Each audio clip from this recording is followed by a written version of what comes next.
The haunted hotel. The old hotel had a reputation for being haunted, but that didn't stop the group of tourists from booking rooms there. They were adventurous and loved the thrill of being scared, so the idea of staying in a haunted hotel seemed like the perfect adventure for them. The hotel was located in the middle of nowhere, surrounded by thick woods and a lake. It had an eerie feel to it, with creaky floorboards and dimly lit corridors. The staff seemed to disappear whenever they were needed, adding to the creepy ambience of the place. As soon as the group arrived, they could feel that something was off. They were greeted by an old woman who seemed to be the only staff member present. She led them to their rooms, warning them not to leave after midnight, as the hotel was known to be haunted by restless spirits. Despite the warning, the group decided to explore the hotel at night. They wandered through the corridors, flashlight beams darting back and forth, searching for any signs of paranormal activity. But nothing happened, and they started to believe that the rumors were just a myth. That is until they heard strange noises coming from the room next to them. The group members cautiously entered the room and found it empty, except for an old-fashioned radio that was turned on. It was playing an eerie melody, and the group shivered as they heard the words "Come and join us" whispered from the speakers. As they turned to leave, they saw a shadowy figure in the corner of the room.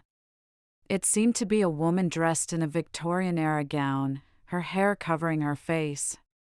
The group members ran out of the room, their hearts pounding in their chests. They thought they were safe when they reached the lobby, but then they realized that the old woman who had greeted them was nowhere to be seen. Instead, they saw the same shadowy figure standing at the reception desk, her hair covering her face.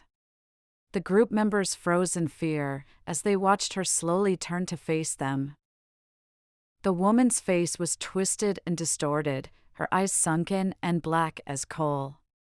She let out a blood-curdling scream, and the group members could feel a cold breeze as she passed right through them. The group members turned to run, but the doors of the hotel were locked from the outside. They were trapped inside the haunted hotel, with no way out. The spirits of the hotel were taking over, and the group members were at their mercy. One by one, they were dragged into the shadows, their screams echoing through the hotel's halls. The hotel had claimed its latest victims, and the spirits were finally at peace. They had found new souls to haunt and torment for eternity.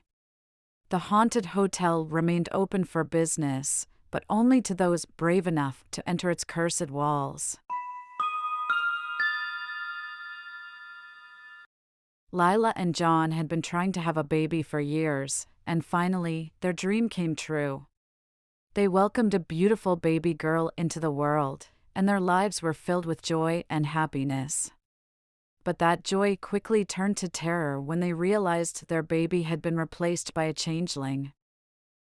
It started with small things, like the baby's cry being different than before. Then, Lila noticed the baby's eyes weren't the same color as before. But the most terrifying thing was when the baby began to speak in a language they didn't understand. They knew something was wrong, and they had to figure out what it was. After some research, they discovered that their baby had been taken by fairies and replaced with a changeling. They were told that the changeling was a sickly fairy child who had been left in their baby's place. The changeling would continue to drain their energy and resources until it died, leaving the couple with nothing. Desperate to get their real baby back, Lila and John turned to an old woman in the nearby town who was rumored to have knowledge of the Fae. The old woman told them that they had to be careful and not to anger the fairies, or they would never see their real baby again. With the old woman's guidance, Lila and John set out to find the fairies' hidden realm in the nearby woods. They searched for hours until they found a hidden entrance to the fairy world. As they entered, they were greeted by a group of fairies who demanded to know why they had come. Lila and John explained their situation and begged for their real baby to be returned. The fairies agreed to give them their baby back, but only if they could guess which fairy child was the changeling. If they guessed wrong, they would be stuck in the fairy world forever. Lila and John looked at the group of fairy children, trying to spot any differences between them. It wasn't until they saw one of the children with a mischievous grin on their face that they realized which child was the changeling. They pointed to the child, and the fairies returned their real baby to them.